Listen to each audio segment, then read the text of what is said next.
Mohammed, Jesus can you Christ. hear us? You're on air with ABN? Praise God. Yes, I can. Yes. Welcome How to are the you, show. friend? Welcome, Mohammed. I'm fine, thank you. Welcome. Yes, thank you. Question about if you go to Deuteronomy 18:18, Yes. what does it say? Can you read it to me, Sure. please? Oh, we sure can. Glad. This is what we want to talk about. Thank you for calling, Mohammed. And we thank you. We really do, because this is the topic, and we thank you for asking something And about the topic. explain it to the people. Hello. Yes, Hello. yes, Yep, we we're can listening. hear Can you. you hear us? Can you Yes. hear us? Explain it to me that what is this verse referring Yeah. to whom? Yes. Is it Jesus or Muhammad? Okay, let me read the passage, and then if my brother David wants to chime in to give some points, that's his prerogative. Let me read it. Deuteronomy 18, verses 15 to 19. And I'm pretty certain he'd like to read 20 to 22 as well. But let me read the immediate context and explain to you its historical contextual meaning. Yahweh your God will raise up for you a prophet like me. This is Moses speaking. From among your own brothers. You must listen to him. Now here's the key. Muhammad, I want you to pay attention to verse 16, for this is the key.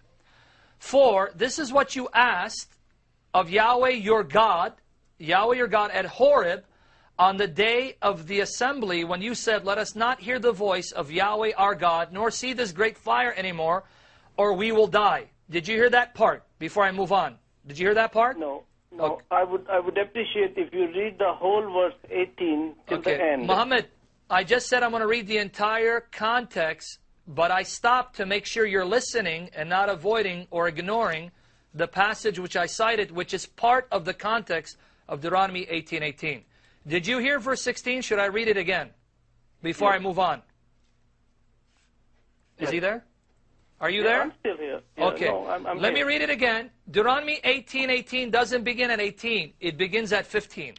And all the way to actually 22. But I'm going to read Deuteronomy 18, 15 to 19. Let me read it again. Please, I ask you, if you're sincerely asking who this is, please listen to the passage. Let me read it one more time. Yahweh your God will raise up for you a prophet like me from among your own brothers. You must listen to him. For this is what you, speaking to the people, Israel, asked of Yahweh your God at Horeb on the day of the assembly, when you said, let us not hear the voice of Yahweh our God, nor see this great fire anymore, or we will die. Please make sure you heard that part. Okay, now, continuing to 17. Yahweh said to me, what they say is good. I will raise up for them a prophet like you from among their brothers. I will put my words in his mouth, and he will tell them everything I command him. If anyone does not listen to my words that the prophet speaks in my name, I myself will call him to account. Now, don't forget the context. Moses is saying, because this is what you requested of God, you Israelites said, you didn't want to hear from God, lest you die. You speak to us. You, Moses, speak to us instead of God speaking to us directly. God said, what they asked for is good. Therefore, from now on, I'm going to be raising up prophets who will speak to them on my behalf. So in the context, the meaning is this. Since Israel was too afraid to hear directly from God, and they asked Moses, you speak to us on behalf of God. We can't deal with hearing this voice or seeing this awesome, majestic presence. God said, I will honor their request, and a prophet will come to speak to them on my behalf, so I don't have to speak to them directly. So the historical, contextual meaning is this. In every generation until the coming of Christ, Yahweh raised up prophets who would speak to them on Yahweh's behalf, because this is what Israel asked of Yahweh. This is what they asked. Yahweh, we don't want to hear from you. You're too holy, majestic. We're afraid we will die. Let Moses speak to us. And God says, not only will Moses speak to you, but I'm going to send prophets after him to continue to speak to you on my behalf. That's the contextual historical meaning. Okay, so who is that? I just told you. No, Israel is asking, let me read 16 again. That is Muhammad. No. That is Muhammad. Muhammad. If you read it carefully, please. Yes, no, I did. Let me talk. You talk for 5 minutes. Now let me talk, okay? It says, I will raise unto you a prophet like you, like Moses. Yes. Right? Is there any similarity between Moses and Muhammad? Yes, there are 10 similarities. Yes, and vast differences Nothing that is show similar Moses. between Moses and Jesus. There are two different entities here. Moses is naturally born and Jesus is born from a single mother. He is son of Maryam. Is that right? And then Muhammad. Moses is born naturally. Muhammad is born naturally from mother and father. That is the similarity. That's what the verse says. I will raise unto you a prophet just like you. So anything which is similar to Moses is Muhammad.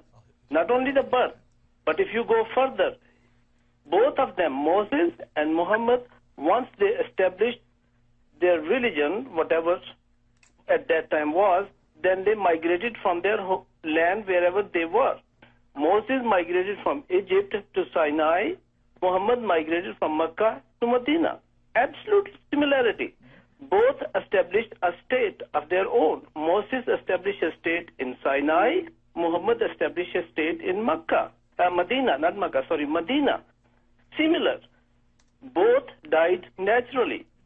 Right? Moses died naturally. Muhammad died naturally. No, Muhammad died a Both cursed death. had lived their life just like normal human beings. Contrary to these two, these are similarity. Contrary to these two, Jesus was born without father, his single mother. He died unnaturally. I mean, he did not die. We believe he did not die. He was raised to heaven. Right? You believe in that too. You believe that he was not a prophet. Right? Hello? Yes, we're waiting for you to finish your case so we can refute your case. So go ahead. Yes. So when Jesus was raised, he was totally raised out of unnatural phenomenon. He was not a prophet according to you. According to me, he was a prophet, but not similar to Moses, because his end was not completed. He did not die natural death. Right? Muhammad had his normal life. He married. He has kids. He died naturally. We know where he died. We know how he died. Moses died. He had his normal life. He died naturally. These are two great prophets. So you cannot say Moses is like Jesus. That's the difference. Muhammad, that's what this verse is